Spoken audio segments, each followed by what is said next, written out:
Hey, future financial gurus!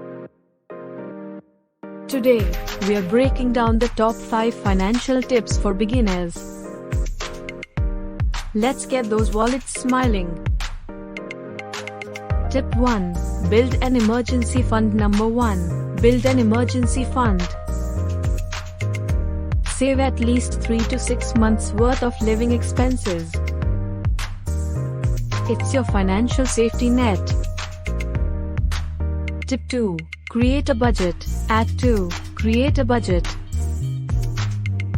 Track your income and expenses. It's the roadmap to financial success. Tip 3. Start investing early. Number 3. Start investing early. Time is your best friend in the investing game. Let compounding work its magic. Tip 4. Understand debt. Landing at 4. Understand debt. Differentiate between good and bad debt. Pay off high-interest debts first.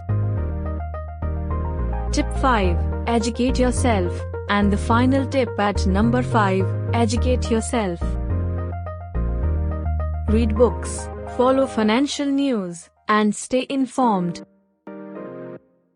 Knowledge is your greatest asset. Drop it in the comments, and don't forget to subscribe for more financial wisdom.